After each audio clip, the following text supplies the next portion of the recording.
moved here. Exactly. Yeah. So there's not. Yeah, that's what I noticed. So I mean, we do have Huawei would like to do a more granular form of PFC, and we are trying to discourage that.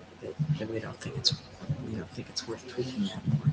no, So right now for data center bridging, I think it's we're actually done. interesting because of all the RDMA and Rocky and all of that Yeah. stuff. There is still, I would say, a debate is still raging whether PFC creates congestion spreading and how to deal with it and multiple solutions in that area.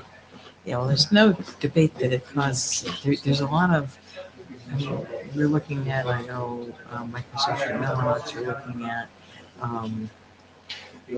running Rocky without PFC. Right. Just accepting doing the retransmission. That's after.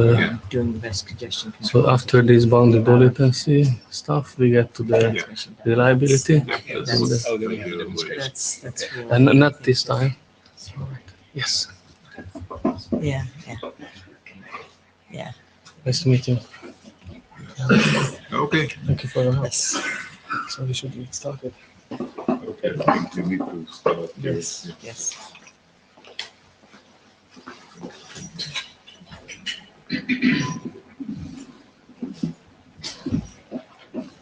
Hi, good afternoon, everyone. This is the TSN tutorial we have put together with Norm Finn and Pat Taylor.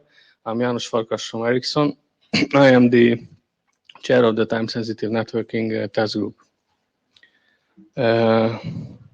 Before we start, we need to highlight that what you see here is a personal private view of the presenters, not an official view of IEEE 802 or 802.1 or anything alike. So what we have today is, after some introduction, we dive into the details of TSN tools, TSN features, like reliability, deterministic latency, resource management. And after the tutorial, after the summary and questions and answers, we have a brief demonstration of the reliability feature recently published or finished, almost published in IEEE, which is also one of the major work items in the .NET data plane on how to provide this reliability. So this proof of concept includes both. So let's get started. Actually, there is quite wide use case interest, or many areas see TSN interesting. So there are a number of potential markets that can leverage TSN. So this is not a full list, of course. One of the key ones is industrial automation. So in Industry 4.0, TSN is kind of the new networking technology that is planned to be used.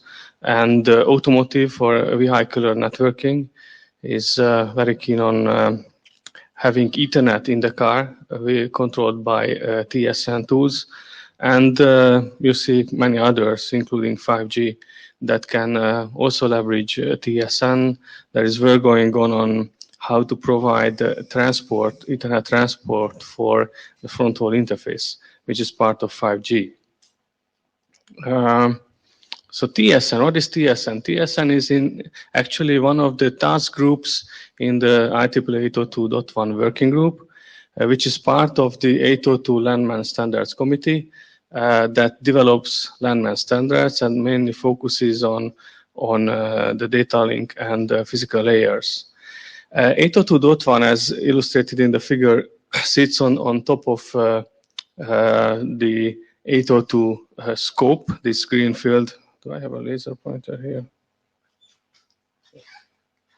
So 802.1 sits here, and TSN is one of the task groups there. So 802.1 is the one that is responsible for the 802 architecture and for the interworking among the different, among the 802 LANs, provides also security, and also responsible for the overall management and the protocol layers above the MAC and LRC layers. TSN was actually started as audio-video bridging, so you may hear the AVB abbreviation. It was started in 2005 in order to address professional audio and video market as reflected by the name, including consumer electronics and actually automotive infotainment. So it is already, AVB is used in automotive. There's an AVNU Alliance, which is an associated group to provide conformance and marketing for AVB. It got very interesting for other use cases. And the scope of the work has been extended in the task group, and the name AVB did not reflect the extended scope, so we decided to change to cover the scope. That's why it is called now TSN today, which includes industrial and automotive and many other use cases, as I mentioned before. Okay, so what is TSN? What we are after? We are after to provide guaranteed data transport with bounded low latency, low delay variation, and extremely low loss. So TSN is in fact includes 4 add-ons to generic networking, or we can call them 4 pillars. Synchronization is one of them. It's very important and provides grounds for many other tools, queuing tools. Reliability is crucial for the mission-critical applications, and we have dedicated standards tools for reliability, like the frame replication and elimination. And well, we will see details on this shortly. This is the high-level overview. And as even the name of the group suggests, we are after low latency, for which multiple shapers and queuing mechanisms have been already developed, and the work is still ongoing.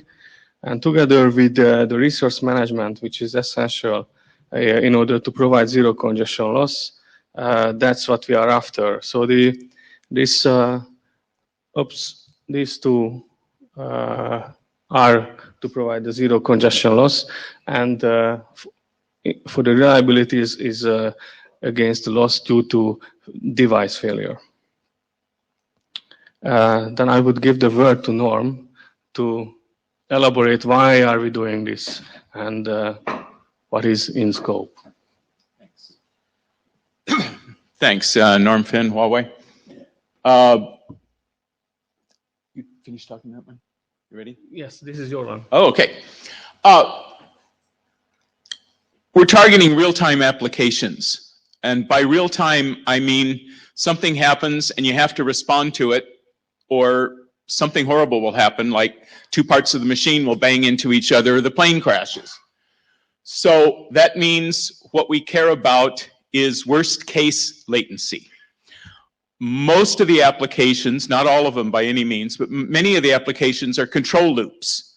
I measure something, I respond to it. I measure something, I respond to it and cause an action. Control theory depends very strongly on what's the period of your control loop. And so getting the information there before you need it doesn't help anything, because I have to do the thing at the time that's scheduled to do it. So all that matters is that you get there soon enough. Average, mean, best case latencies are completely irrelevant. So that's not what we commonly think of as optimizing, because I'm not optimizing, for example, buffer occupancy. 2 fundamental ways to bound your latency: throw away anything that's late, grossly over provision the network, lots of intensive engineering or testing, or provide zero congestion loss. We chose the latter solution. So what am I talking about? I've got several hops. At each hop there are some queues. Now, if the given is constant input rate, and I should flag you here, we can't solve everybody's problems. There's one kind of problem that we are interested in solving, and that's constant bitrate streams. If you have a widely varying bitrate stream, we can't help you. It's got to be relatively constant. And it has to be last long enough that it's worth your effort to make a reservation for resources before you start using it. So assuming you've satisfied that, given that you have a constant input rate, you want a constant output rate, otherwise you're filling up or you're draining. So in the long term, the output has to equal the input.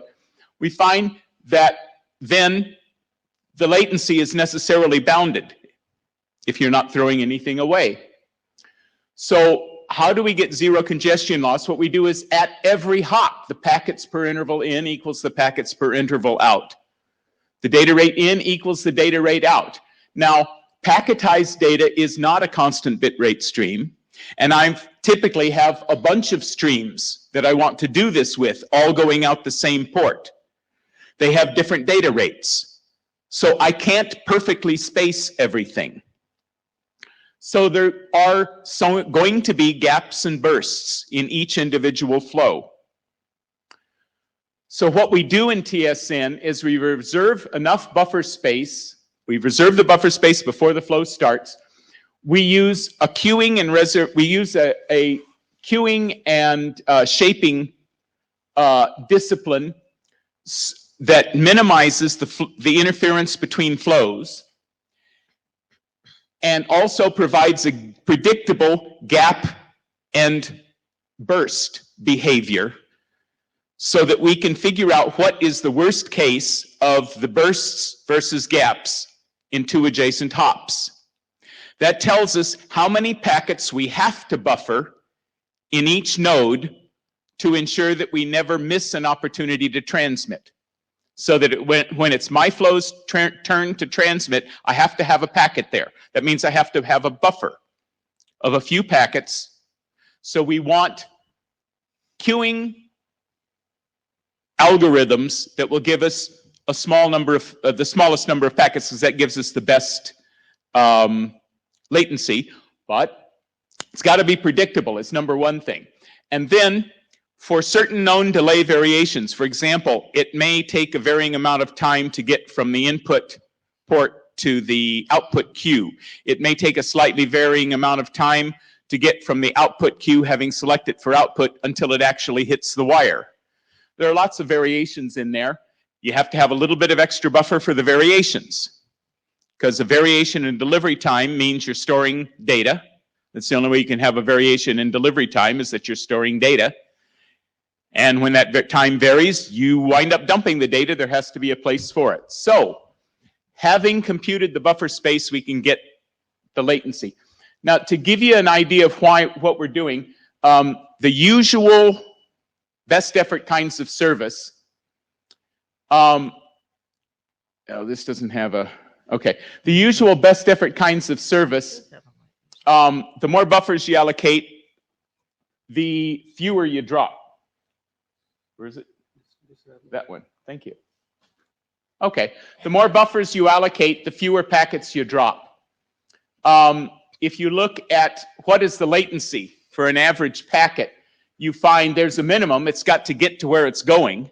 So there's a minimum latency. Most packets don't take too long because the network is typically not congested. But if the network's a bit congested, some packets can take a longer time. Some packets can take a really long time. If there's a topology change, it gets ridiculously long. And the variation in latency, most packets occur at roughly the same time near that peak, but you can have very long latencies. So if I'm trying to engineer my network and I say, this is pretty good, but this is my cutoff. If I want this to be my cutoff, and I say I don't want anything to take any longer than that to get end to end. This is the worst end-to-end latency I can accept. If I push that in from a higher number, that means I have to drop packets. That's the way, and that's what we don't want to do. So what we do instead is we try to come up with a scheme such that we know how many buffers it takes so that I'll never lose one. If I exceed that number of buffers, doesn't matter. I've still got some residual packet loss because boxes can fail, wires can fail, cosmic rays can hit the packet. My latency is now a curve that has a minimum because it takes a certain amount of time to get there no matter what, but I've got a maximum latency that I do not exceed, and there is no tail past that. Typically, that maximum latency, there's my average latency. My average latency is typically somewhat higher than it would be if I simply gave the packets higher priority. That diagram right there is the difference between TSN and what we want to do with DetNet and typical best ever algorithms. So why TSN? Without TSN, you can do it. You can over-provision the network. You can use priorities. You can try to set the timing on your transmitters so that they don't interfere too much. There's lots of things you can do, and it winds up being, and people do this today a lot, and they wind up having to spend a very long time testing, especially the corner cases, especially what happens when I stop these 3 machines and the other 2 machines are still running. You can make it work, but with TSN, it's trivial to engineer because you ask it, will that work? Yes. Because the algorithms we use give you a yes or no answer. Can you add this stream? It works even when you have the hard-to-test corner cases. Shutting off all but one stream does not cause the one stream to suddenly burst or change the way it works, which makes it cheaper because your people costs go way down, and because you can use the same network for the TSN and for ordinary traffic. I mentioned the only thing that makes that tail, that keeps the curve on the tail, no matter how many buffers you have, is failures. Failures of links, failures of packets, failures of devices. So there is one other big technique that we use, which is per packet redundancy. Now, the normal way you do redundancy is you have 2 paths from A to B taking different routes through the network, and you use one path, and if you discover it fails, you switch over to the other path. Sometimes you send the packets on both paths, sometimes you don't, but you notice that it failed and you switch over. This is kind of like that, except what we do is we serial number every packet, and we receive both packets from both streams, or all 3 streams, or however many you have. And by looking at the serial number, we throw away the ones we don't want. So there is no detect failure cycle and respond to the failure with some kind of action. That doesn't happen. We're always taking both paths. And that means that it would be unusual to lose even one packet, even if something goes down, even if something goes intermittent. We've all had the experience of a link starts to degrade. You start to lose more and more packets from it. At some point, after losing a bunch of packets, you decide it's out of its service parameters. It's giving you too many errors. Now you switch over. In the whole process, you lose a lot of packets. The idea is here, you don't lose any packets so that you can get extremely low packet loss rates, even on the long term. We have another important thing, which is the packets come in, we have filtering and policing, and then the queuing, shaping, and output.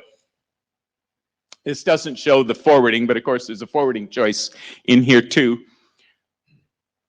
An important part of this is that you can't have misbehaving streams mess up well-behaved streams. If you look at a system with lots of parts, especially a real-time system, packets flying everywhere, it's extremely, extremely hard to analyze all failure modes. Okay? And these things go into airplanes, they go into automobiles, where such analysis is very, very important because people can die if you don't. So, it's important to reduce the number of failure cases, sometimes even at the expense of perhaps increasing the chances of a failure, as long as you can analyze what will happen and show that it's okay that if it happens. So every frame we can identify which flow it belongs to. We can mark it the usual red, green, yellow. We can also have timed gates that say, this port is open for packets of this type, now it's closed. So we can insist that the brake sensor not only transmit only the brake sensor packets, but it only transmits it at these times when it's supposed to, and that it only transmit the one. Okay? Now, a brake sensor that runs off at the mouth and starts transmitting continuously can't screw up the rest of the car. Various ways to deal with that. Maybe you turn it up. We have, in our standard, we have various ways to deal with that. Maybe you drop the offending packet. Maybe you cut off the offending port. One bad thing about that is that maybe you programmed it wrong, so don't. Fix that in testing. But on the other hand, when it comes to running off at the mouth, so what is it transmitting? Well, that's a good question.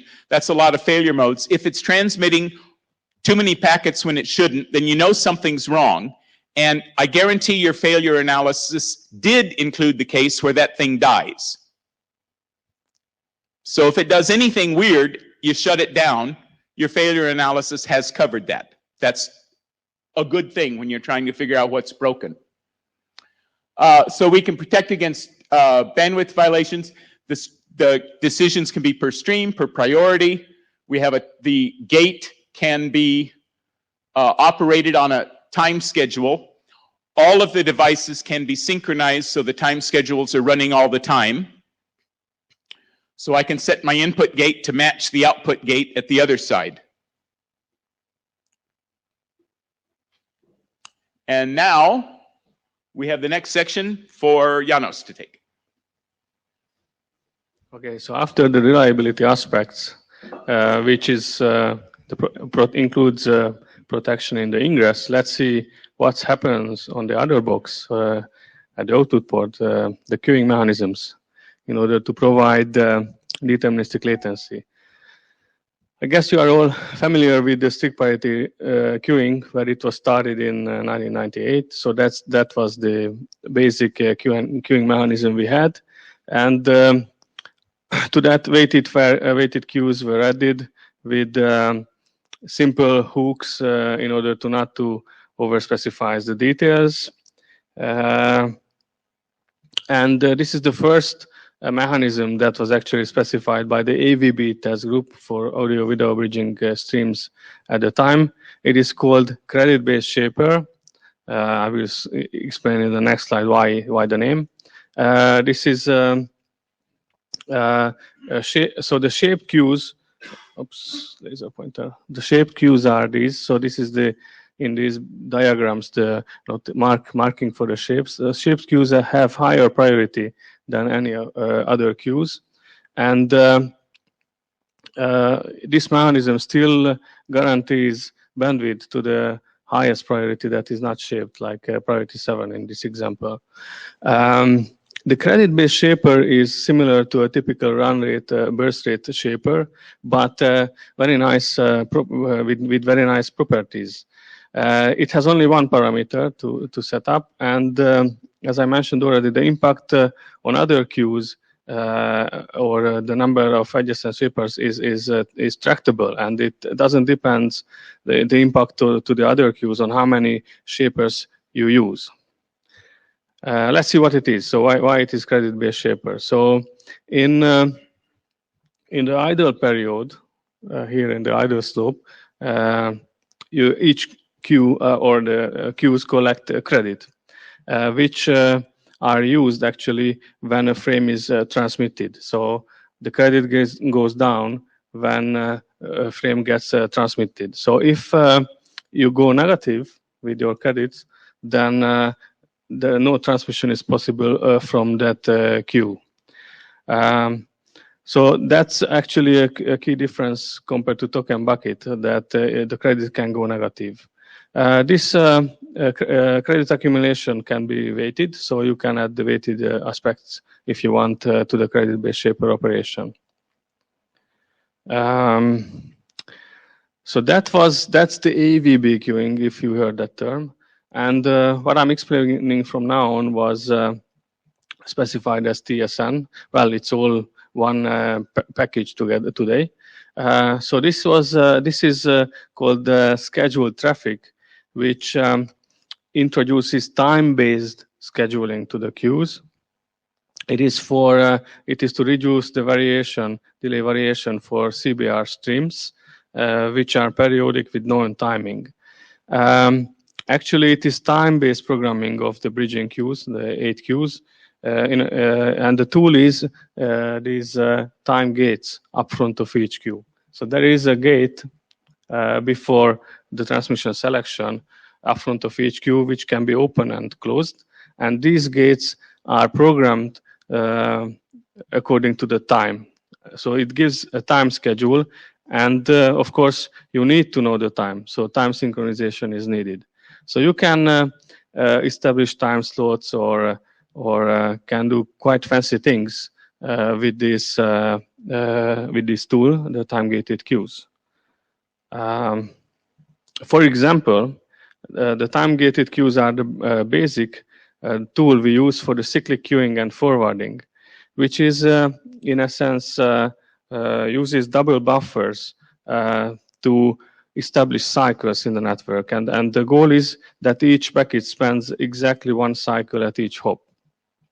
This example shows 2 pairs. So 4 and 5 are 1 pair, that's green and blue, and 2 and 3 are as well 1 pair. But let's focus on a pair of queues.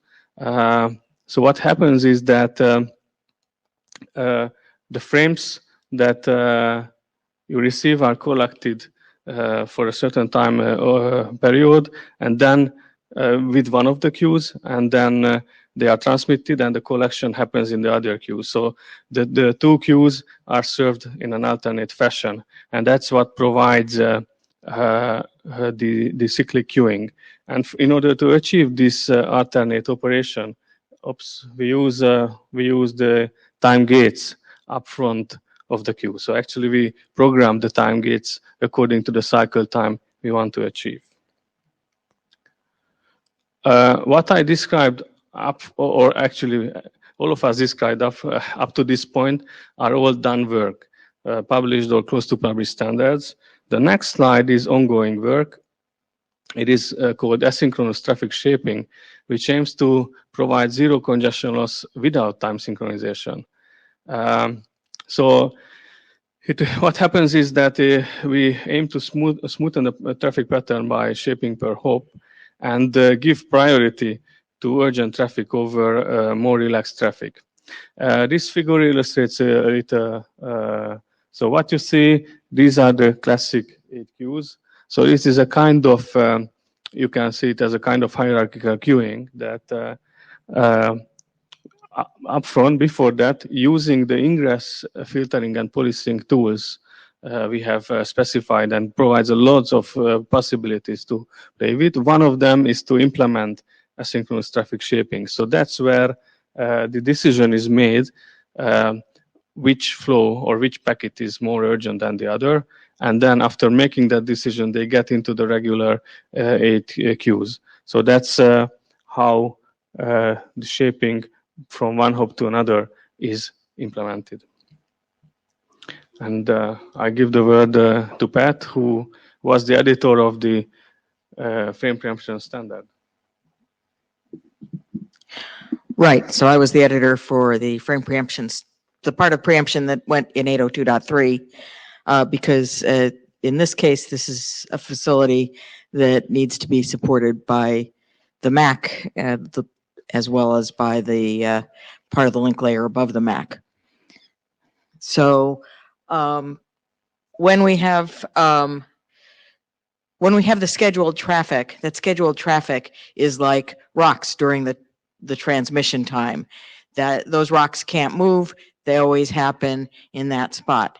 Now we would like to handle the non-scheduled traffic, the traditional network traffic, as efficiently as possible, and use the bandwidth between the rocks to send as much of that traffic as we can. Now, if we just leave things as they are and send them, we'll have a situation shown here where, let's see, where's the, okay. Just to forward. That's it. Oh, did I get the light? Oh, that's the light. Okay. So, here we've sent packet 1 in this gap, and then we have packet 2 to send, but it's a little too large for the remaining gap. So this bandwidth is wasted. And then it doesn't fit in this gap either. And so the bandwidth is again wasted. And finally here we get a gap big enough to send packet 2. That's without preemption. When we add preemption, we let the traditional traffic act like sand between the rocks.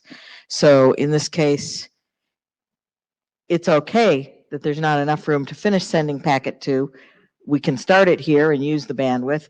And then when the scheduled rock finishes, then we can finish sending packet 2 and start sending 3. And again, continue it after the next scheduled rock. So that's why we did it. So we could efficiently use the bandwidth while having the scheduled traffic in there and the traditional traffic sharing the same links. So we also put in something called hold and release. Now it's not needed all the time. Preemption doesn't happen the minute you say, I want to preempt the packet that's going. For one thing, in order to be compatible with all the physical layers out there and have them not have to know that preemption was going on, we wanted the fragments that we create to look as much like regular packets to the physical layer as possible. So that included keeping the minimum size of 64 bytes. So if the packet has less than 64 bytes left to transmit, we can't preempt it. If the whole packet was less than 124 octets, then we can't preempt it because we have to be able to divide it into 2 groups. Actually, if it has to be 128 in order to preempt it, because we have to be able to get 2 64s. And the extra CRC we add counts in that, which is why it comes out to being 124. And then in many use cases, we can stand that amount of delay. We don't need to do anything special, and we just, when we want to send an express packet, a packet that can preempt the preemptible traffic, we just send it and go ahead and live with the fact that that doesn't happen instantaneously, that we have to get to the end of the current packet or get to the point where we preempt and have an interframe gap. But for the most tight timing, for where we want to have really minimize the amount of jitter on the scheduled traffic, we have the hold and release. So we know the scheduled rock is coming up. Basically, we have a guard band of time before that happens that we send a primitive called hold to the MAC. And the MAC then will go ahead and preempt, even though we aren't giving it the scheduled packet yet, it will go ahead and preempt. And so that then when the scheduled packet arrives, we will transmit that right away. We will already have completed preemption, and there can be a number of packets that go, and then we'll release it when we get to the end of the scheduled time, and we're ready to let the other traffic flow again. So this is just a picture of kind of how this all fits in with the queues. So the queues are up here, and in order to support preemption, we basically have 2 MACs, one MAC that's handling the express traffic and one that's handling the preemptible traffic, so that this one can pause its transmission and then resume it when the express frames are done. And so the queues for the express traffic go to the transmission selection and to the MAC control for the express MAC, and the other queues go to the preemptible MAC. And then below the MACs, we have the MAC merge sublayer, which is a shim sublayer that basically takes the output of these two and does the actual preemption when necessary. And then we have below that the PHY, which is a regular PHY and doesn't have to know anything about preemption going on. I'm not going to go into the details of this. This is the structures we made for handling the fragment formats. And basically the principles here were to make the fragments look, again, as much like a regular packet as possible. So the physical layer doesn't see anything other than what it expects to see. And also to minimize the amount of bandwidth taken when you fragment a packet. To the extent possible, consistent with the first one. So basically, the encapsulation is designed so that if you're not fragmenting, there's no extra bandwidth needed. So anytime you don't preempt a packet, it takes the same amount of time on the wire as it would if there was no preemption on the link at all. And then when we do preempt, we have some extra bytes we need for protecting the data integrity, but we keep those down to a minimum. So basically, and the data integrity goal is to keep the same data integrity that we have without preemption operating. So we make sure that there's some bytes in there that keep us from reassembling fragments incorrectly to make a Franken packet, a packet that had a missing fragment or had fragments from parts of two packets, so that we keep the same level of protection as the Ethernet CRC gives us in unpreempted traffic. And Janis.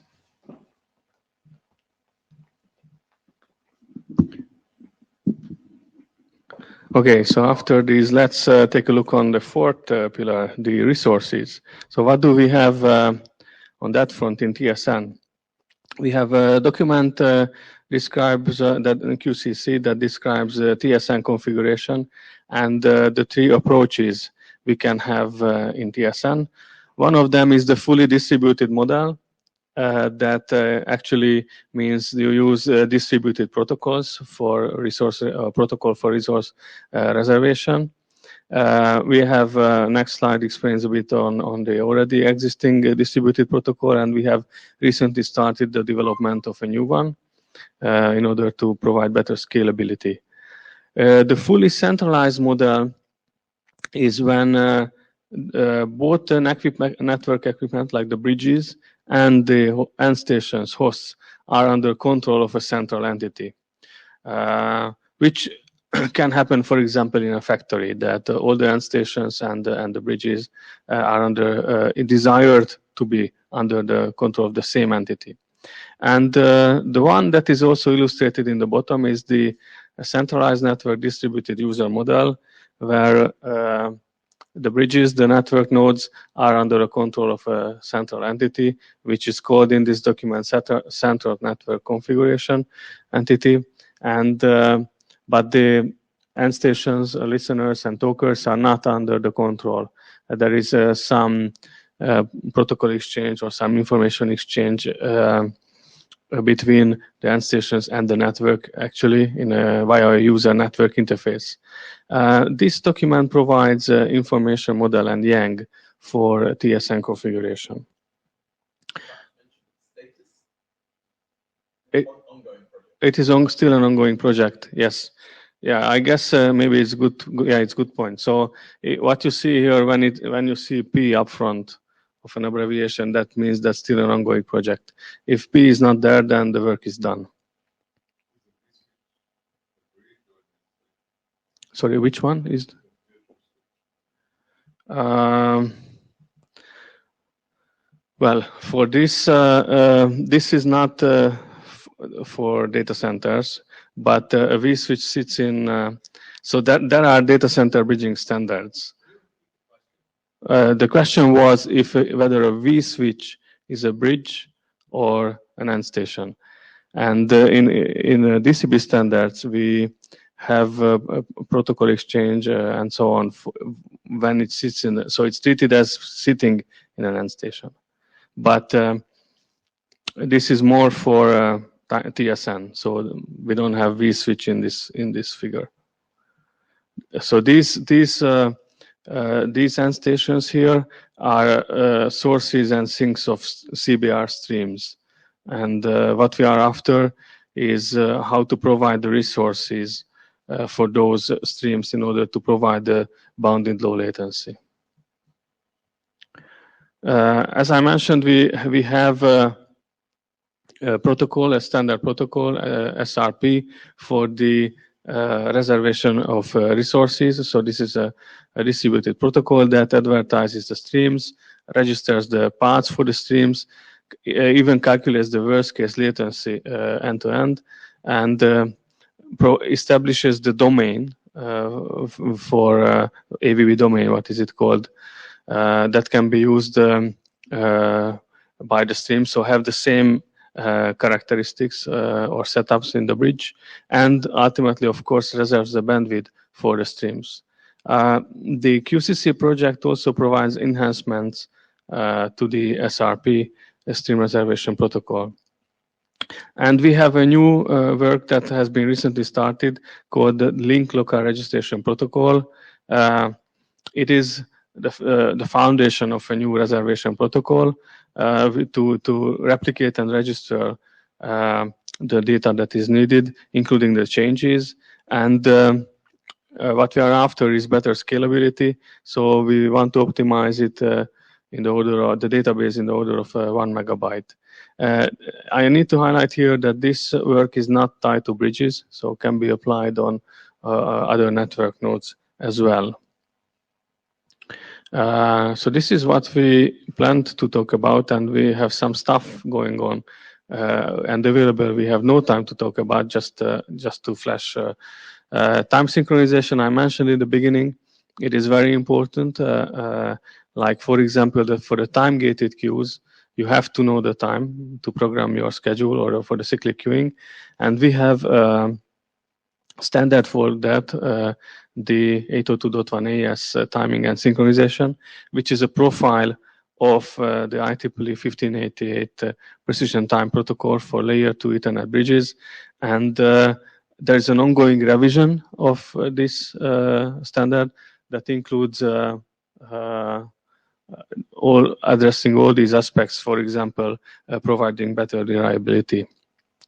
Security is very important, of course, in all applications, but there are upcoming use cases. I mentioned automotive networking, where it is a hot topic, how to make it secure. So this is just a set what we have in 802.1. Again, no time to talk or dive into the details. So to summarize, TSN has these 4 pillars: synchronization, for which we have the 802.1as specification; reliability, which covers multiple aspects, as we heard; the replication and elimination for against protection for or providing extremely low loss protection for device failures; and all the rest for protection against misbehaving streams; and the shapers, queuing mechanisms to provide the latency together with the resource management in order to achieve the zero congestion loss. There is a survey for each tutorial. This is the link for this particular one. Please fill in the survey, and there's time for questions.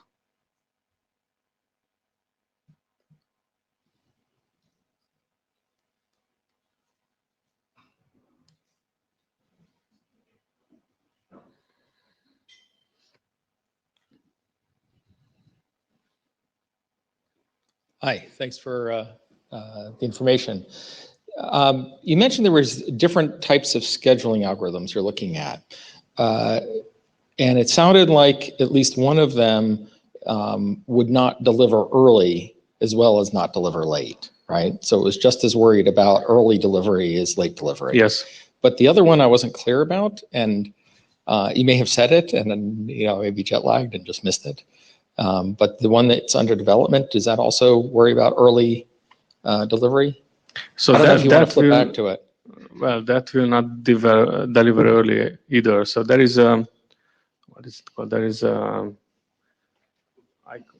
so there is a timing you give for each flow when it can go out.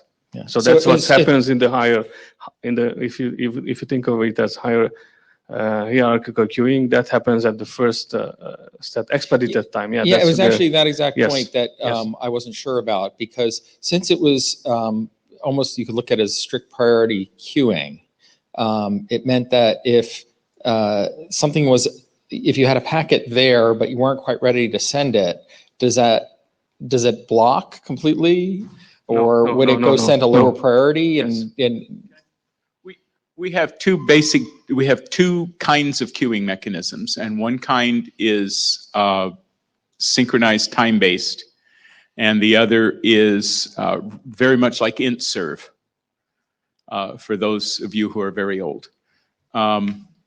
And the ones that are like int-serve can deliver early if the source varies its speed, and there's a certain amount of jitter on the output. It takes it a while for all the buffers to fill up before it becomes stable, and so the jitter decreases with time, but you start all over again if you shut up and start over again, just like, very much like int-serve.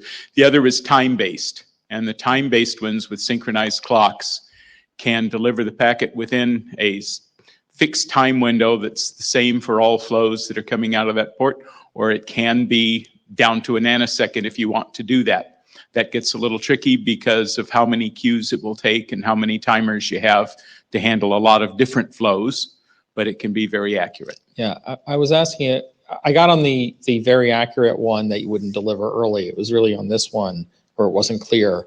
And I think I heard Janos say it won't deliver early. This is the one that can deliver. This one can deliver early. It can deliver early. Yes. Okay. If the flow is running and you stop for a while and then send one packet, it'll go through real quick. Yeah, what's a while, right? And Because the buffers are all empty. Right. Thank you.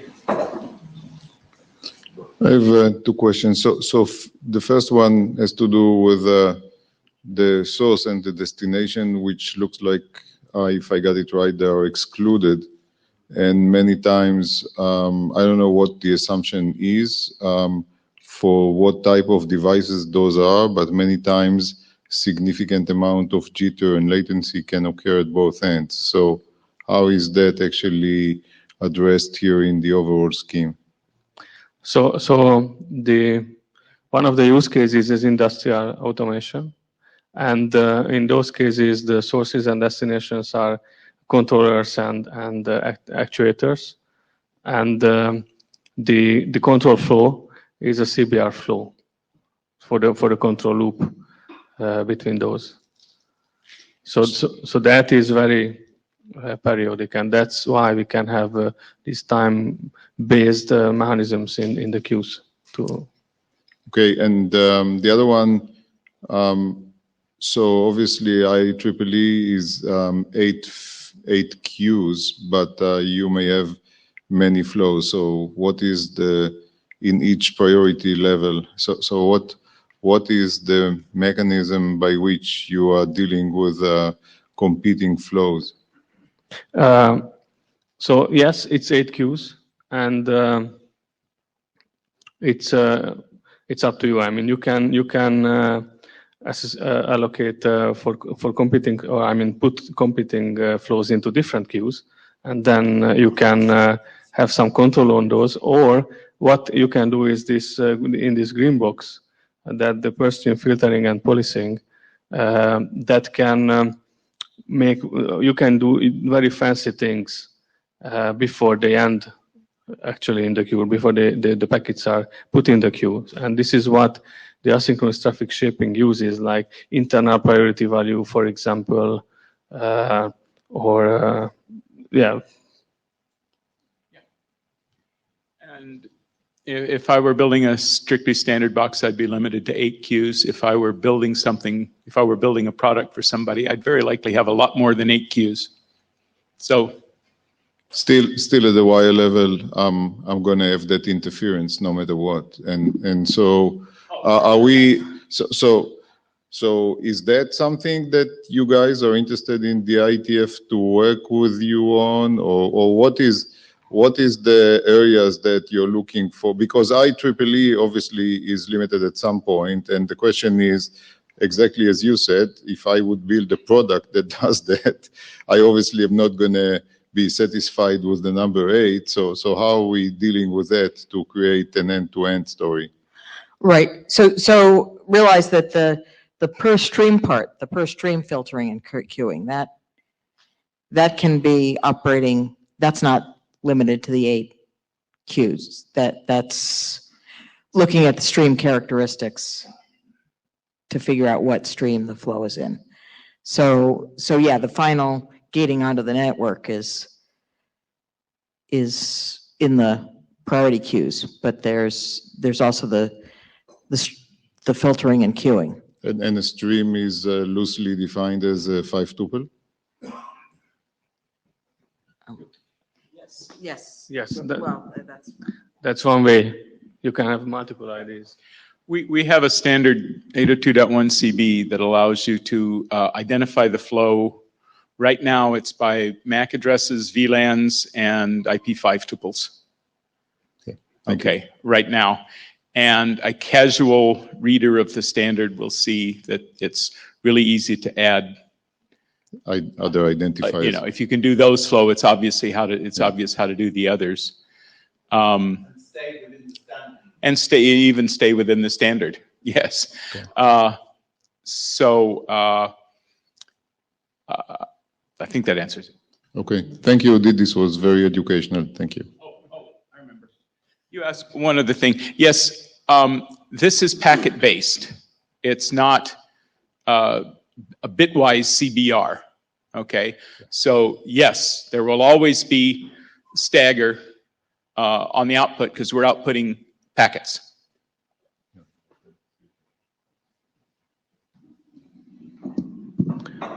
Okay, and in the slide deck, you can find some references to further reading. And as I mentioned,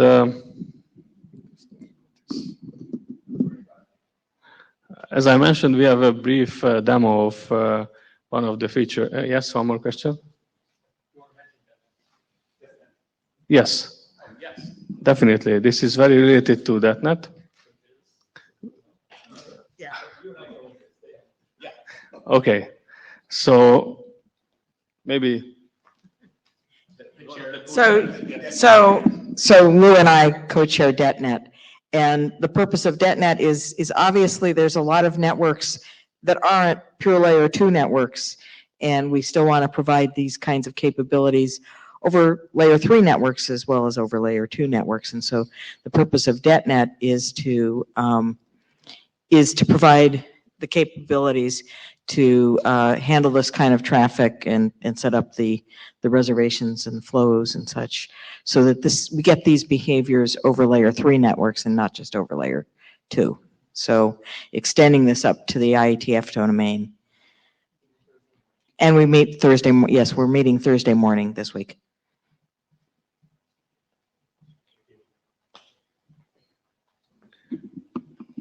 Yeah, thank you for highlighting it. And what is coming is actually .NET as well. So as I already mentioned in the data plane, that was one of the hot topics on how to provide this frame or packet replication and elimination for the reliability in a layer 3 data plane.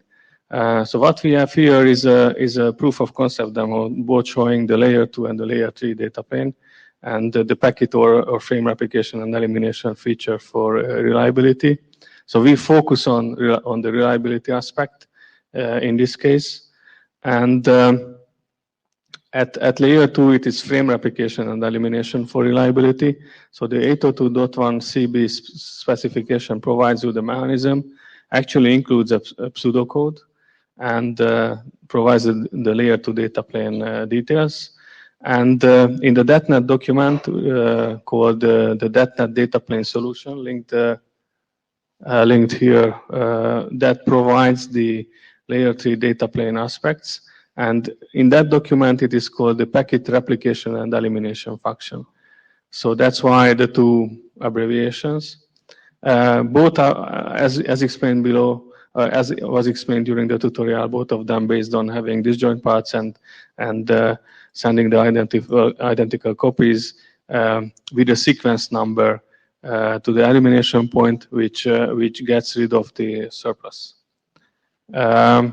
So what you can see here is a remote control of a balancing robot. So there is a Lego robot down there, and the control logic of the balancing logic has been moved away actually to that laptop computer.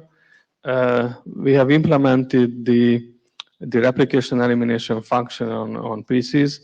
Actually, they are in the two tower PCs. These are the pink ones here in the figure. And as a reference, comparing the replication and elimination, we compare it with 50 millisecond protection switching. So as I mentioned, this is the setup that the two towers are the replication and elimination functions, and this is a ring topology, and the two pieces in the middle that are the simple switches. When we take a look on the layer 2 data plane, the controller sends VLAN tag the traffic to the edge node, and this CB mechanism adds a so-called R tag, which includes the sequence number for the replication and elimination. At layer 3, if the layer 3 network is used to provide a TSN service, so we have the same and hosts, then at the UNI we have the same format.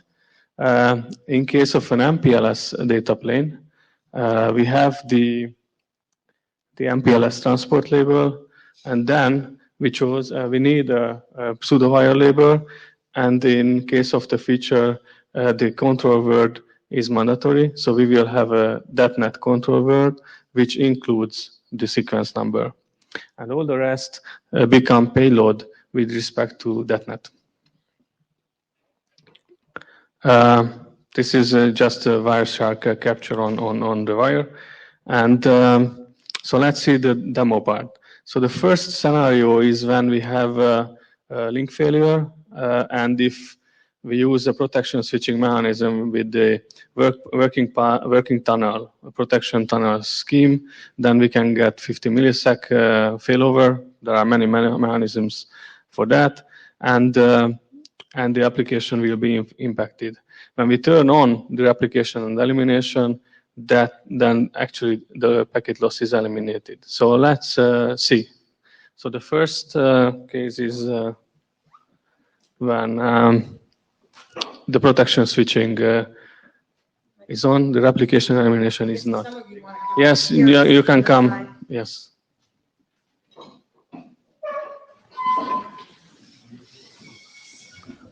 So what happens is you have to start the robot in a vertical position, and then the balancing learns, and so the balancing runs on the laptop.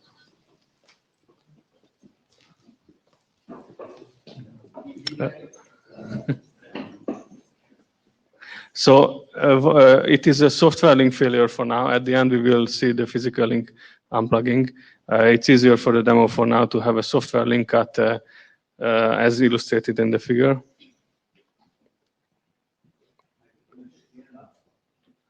And this was the 50 millisecond failover time. So that amount of, I guess it was 3-4 packets that have been lost. Typically it is. That was too much for the balancing logic. And now we do it with the replication elimination feature.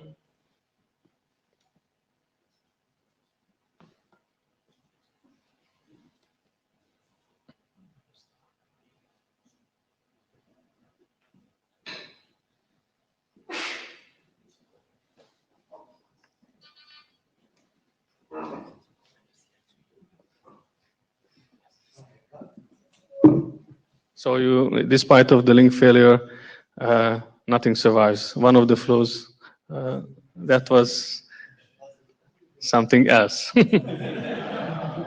That was the demo demon. Let's see it again. Yes, yes, you see it's real.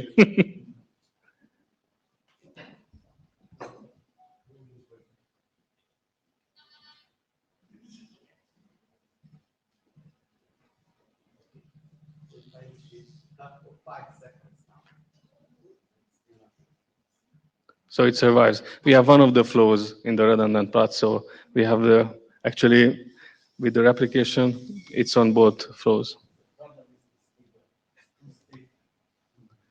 Actually, this is very sensitive, this guy. So if you touch it when it tries to balance, that's over. Or maybe. I see you're very interested in the demo.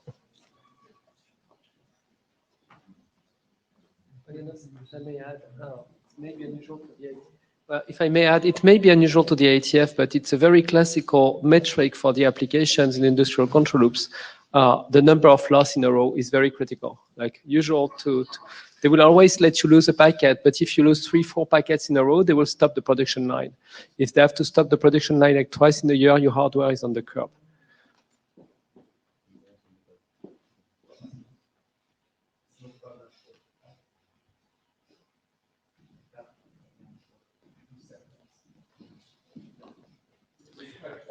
Yes. So let's see the other failure scenario, which we call link flapping, when link goes up, goes down. And if it is, as illustrated in the figure, 20 milliseconds, then the monitoring mechanism you use for the classic protection switching doesn't even detect. But as just Pascale explained, that can be critical for a control loop. It's very sensitive, so even not that easy to start it.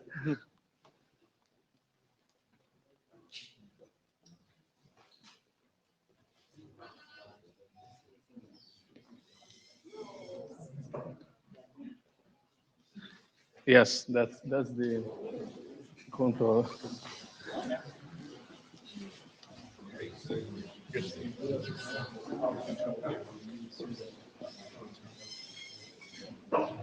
That's strange. Yeah, it's.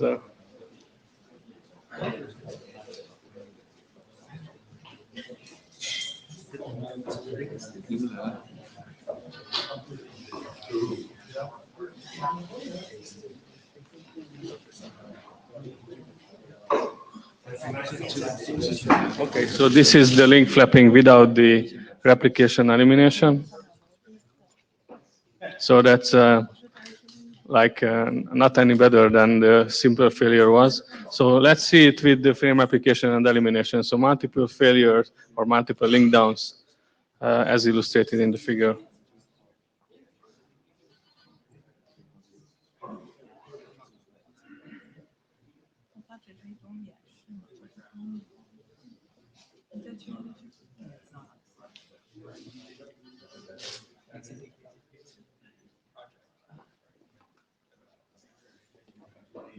By the elevator? It's control, yeah, the control loop.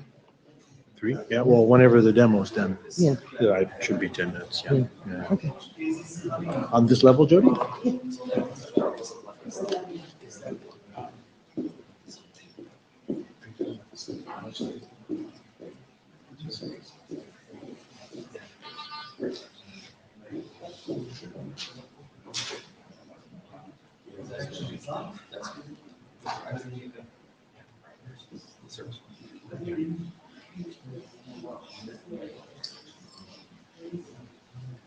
And so this is the flapping, and of course it works with physical failure. So if we can restart again, I will unplug the link shown in the figure.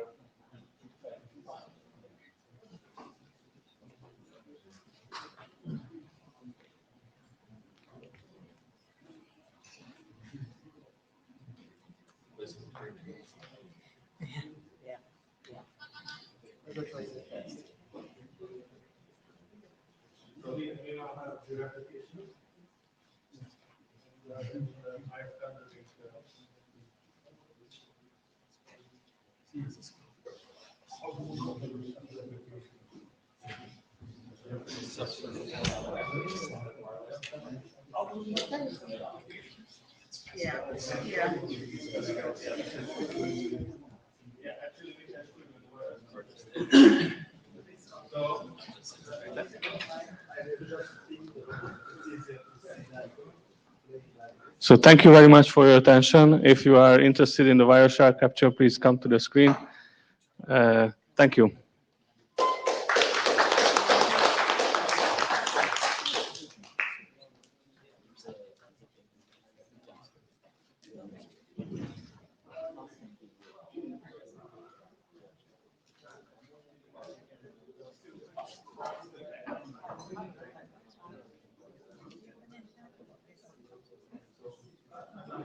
Thank you.